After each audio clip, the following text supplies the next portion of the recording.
My dear student, once again I Bipin Mishra of Sri Ram Public School welcome you to the online class of Sri Ram Public School.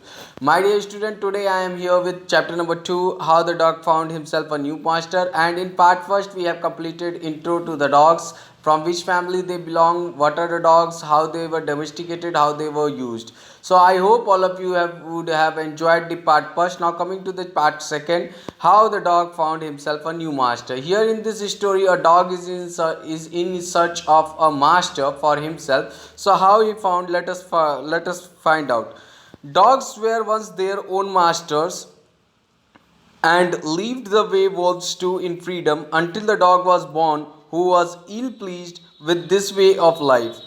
जो dogs थे वो पहले बहुत पहले के time में अपने खुद के मास्टर्स हुआ करते थे, यानी वो खुद अपने आप में एक मास्टर हुआ करते थे, एक सर्वेंट की तरह नहीं ट्रीट किए जाते थे, वो खुद ही एक मास्टर हुआ करते थे, वो खुद ही एक ऑर्डर देते थे, जैसे कि वॉल्फ दिए करते हैं। तब तक थे ऐसे जब तक कि एक जो डॉग है जो कि ओल्ड फैशन वे में रहता है, पुराने तौर तरीक़ों से जीता है और वो इस तरीक़ों से नए तरीक़ों से खुश नहीं था, मतलब वो मास्टर होने के तरीक़ों से खुश नहीं था। He was sick and tired of wandering about by himself, looking for food and being frightened of those who were stronger than he. वो बहुत ज़्यादा बीमार हो जाया करता था, थक भी जाया करता था इधर उधर खोजने में, जैसे कि जब उसको खाना खोजना पड़ता था अपने लिए तो इसको खाने खोजने में बहुत ज़्यादा दुखी हो जाया करता था। और जब वो खाना वगैरह खोजता था तो उसको इस बात का भी डर रहता था कि उससे जो मजबूत है, स्ट्रॉन्गर है, कहीं उसको परेशान ना करे, कहीं उसको तंग ना कर दे। Part number second, he thought it over and decided that the best thing for him to do was to become the servant of one who was stronger than anyone on earth, and he set out to find such a master. इसी कारण से उसने सोचा और निर्णय ले लिया कि उसके लिए सबसे अच्छा चीज़ ये होगा कि वो किसी सबसे मजबूत जानवर का, मतलब कि स्ट्रॉन्गर जानवर का जिसके पास काफ़ी सारी ताकतें हों, उसका सर्वेंट बन जाए, जो इस धरती पर सबसे ज़्यादा ताकतवर हो उसका सर्वेंट बन जाए और वो निकल पड़ता अपने नए मास्टर की खोज में, ऐसे मास्टर की खोज में। He walked and he met a kinsman of his, a big wolf who was as strong as he was fierce. वो चलता रहा और वो एक किंसमैन का मतलब होता है old fashion word for a relative. एक रिलेटिव के लिए, जो रिश्तेदार होते हैं उनके लिए पुराना शब्द है जिसको कहा जाता है किंसमैन। और वो अपने एक रिलेटिव को पाता है, पुराने रिलेटिव को, एक बड़े से वोल्फ यानी कि भेड़िए को, और जो कि बहुत ही ताकतवर भी था, जितना वो डरावना दिखता था उतना ही ताकतवर भी था। Where are you going dog, the wolf asked, तुम कहाँ पे जा रहे हो डॉग, उस भेड़िए ने पूछा। I am looking for someone to take up service with me, और वो कहता है कि मैं ऐसे किसी की खोज में हूँ जो मुझसे सर्विस ले सके, मुझसे काम करवा सके, जिसका मैं सर्वेंट बन सकूँ। Would you like to be my master wolf, क्या तुम मेरे मास्टर बन सकते हो wolf? I don't see why not, the wolf said, and this agreed upon the two man of them went on together. मैं सोचता हूँ क्यों नहीं, मैं तुम्हारा मास्टर क्यों नहीं बन सकता, वोल्फ कहता है, और वो सहमत हो जाता है इसकी बात से, और वो दोनों आगे की तरफ बढ़ जाते हैं। They walked, and all of a sudden the wolf lifted his nose and Sniff darted quickly off the path into the bushes and crept deeper into the forest. The dog was much surprised.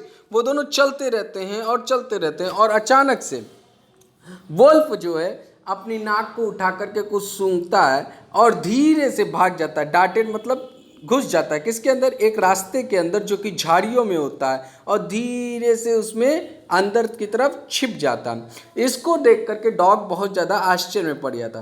What's come over you master, he asked, what has frightened you so, क्या हो गया master तुम्हारे साथ, उसने पूछा, तुमको किसने डरा दिया?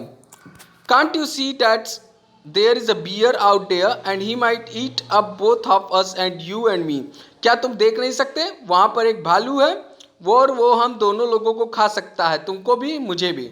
Seeing that the bear was stronger than wolf, the dog decided to take up the service with him, and he left the wolf and asked the bear to be his master.